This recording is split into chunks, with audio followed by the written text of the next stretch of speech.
and welcome back to Simply Delicious 101. Now, I'd like to start off by apologizing to you. I made the assumption you knew what I was working on, so when I did the introduction to canning, I forgot to remind you that there was going to be something later. Surprise, it's later. Now, I've decided I'm going to do an experiment, and I figured I'd bring you along and see what you think. Plus, I might need help trying to remember how I did it in the first place. So, you can help me out, right? Okay. So, I'm going to set up a few things, and we'll go through the process of canning completely. So, I'll see you in a minute. Okay, so welcome back. As you can see, I've got some cucumbers cut up to make pickles. Yeah, I wish I could say that it came from my garden, but it's an experiment, so they're store-bought. No shame in that. It's an experiment, right?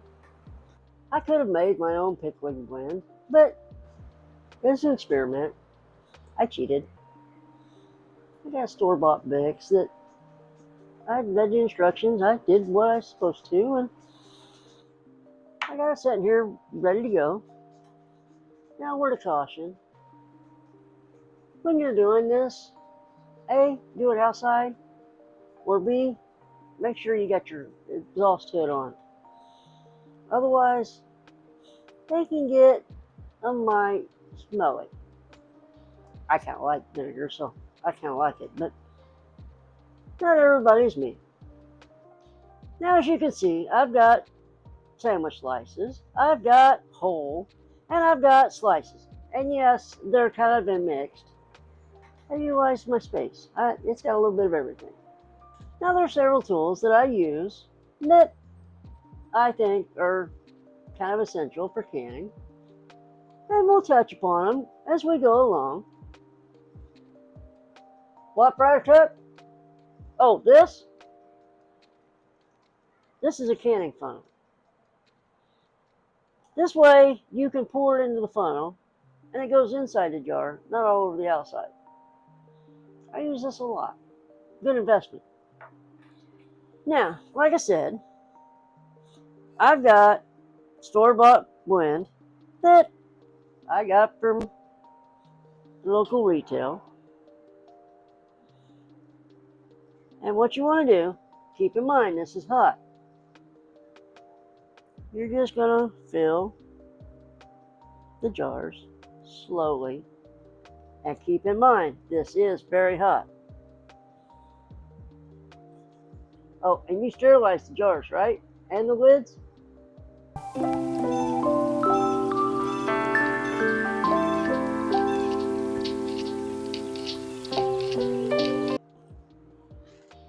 Now, like I've mentioned before, you need to do your research and get it from a reliable source. But you want to make sure that everything is sterile and ready to go.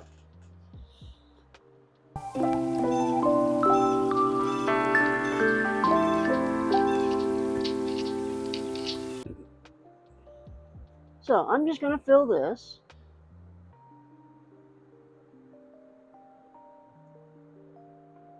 And then I'm going to bring it to about ½ inch of headspace. What, Briar Tip? I'm sorry. I kind of forget sometimes that people don't know what I know. Headspace is the room in the jar for air to be able to move around and water to expand and contract as needed. Now, the next useful tool that I use and recommend is this. It's designed to get the air out of your jars. Why? Because you don't want air trapped in your food. So you just kind of run it around and you get all those air bubbles out. And sometimes, yes, you're going to get air. It doesn't matter what you do. But the goal is to get what you can. And as you'll notice, I've lost some of my headspace, so I can go back and just add a little bit more liquid.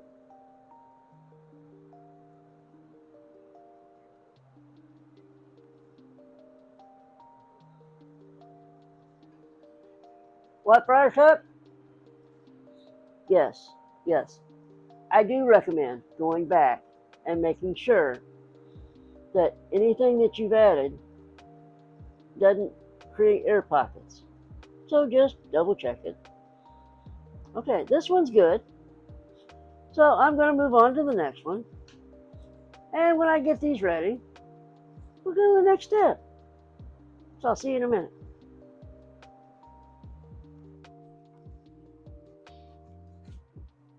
Yeah, as you can see, the experiment uses a sous vide, also known as a precision cooker,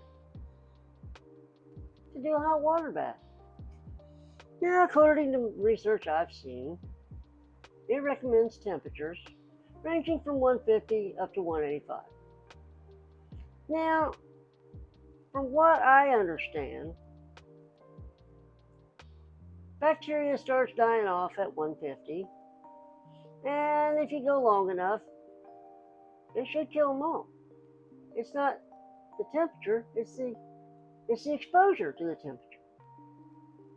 But that's just what I'm picking up. Now I've got a couple of jars ready to go in. I've got my temperature set at 165 for 4 hours. So just very carefully and slowly set the jars down. Being very careful, because if you don't have this set correctly, when you put your jars in, you don't want the water going over your pan and making a mess all over your kitchen. And also, you want to make sure that your jars are covered. The air's coming around the lid, so make sure that the water's above the lid. What, Friar Tuck? You're very observant. He was asking what happened to the other jars that I had. Well, it's pretty simple. This is an experiment. So, I used some of them and set the temperature for 155 for 4 hours. Now this one, I've added a couple more, and I've raised the temperature up to 165 for 4 hours. I want to see if it changed the texture and the taste. That's the thing about doing an experiment. You figure it out as you go. Now I'm going to get some aluminum foil over the top so I don't evaporate and lose all my water in the 4 hours. And when it's ready to come out, I'll be right back. Say, welcome back. Welcome back. Okay, so it's been 2 weeks, and as you can see, my pickles are nice and sealed. Alright, you ready to try it? Yes. Mom? Yes. Oh, and by the way, my sous chef, Solomon, say hi. Hi. And the lovely and talented Mrs. E, Jennifer. Hi. Now, as you can hear, are you ready? Did you hear the seal break? Alright, you ready? Yes. Did you hear it break again? Now, does it smell good? Yes. Smell like pickles? Alright, ready? Yes. Do we want round or do we want here? Let's do this.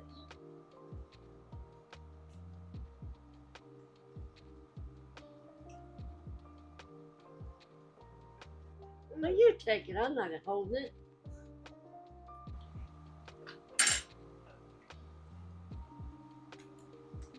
Mom?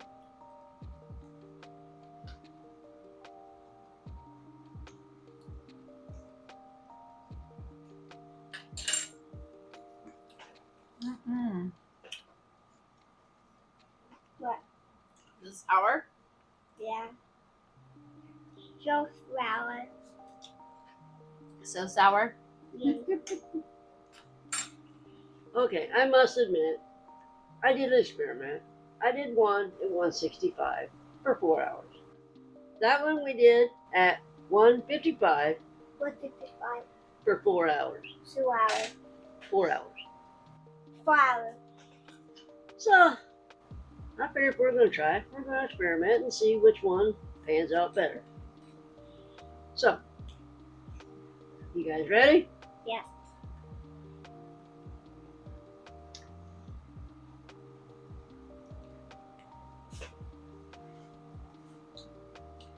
More crisp. This one's a little soggy. Correct? Yes. Soggy? Yeah. This one's better. No sour. It's not as sour. Yes. Yeah, okay, good job. Now, I must confess, I did a little boo-boo when I did my experiment. I used crisp to try and crisp it up. But in the mix of everything, I don't know which one got the crisp. But I've experimented, don't tell anybody, with a couple different jars. And I'm finding out which one had the crisp. So, yes, this is going to be another experiment to be repeated. And if you've ever canned pickles, you'll know they're mushy from a warm water bath. But these, yeah, they may soften. But they're not bad for homemade pickles. So yeah, we're going to experiment some more, right? Yeah? Yes. And we'll get it perfected. Let me know how yours comes out. You can leave us a comment. You want to remain anonymous? That's fine. You've got my social media. Let me know. I'll post it anonymously and we'll let the group know. Now, as you can see, we got some pickles to eat. So, what do you say? See you next time Just a time. for Simply Delicious You want some pencil? 101. You want one? Hit the like and subscribe. And subscribe. We'll see you next time. Just a time. So long.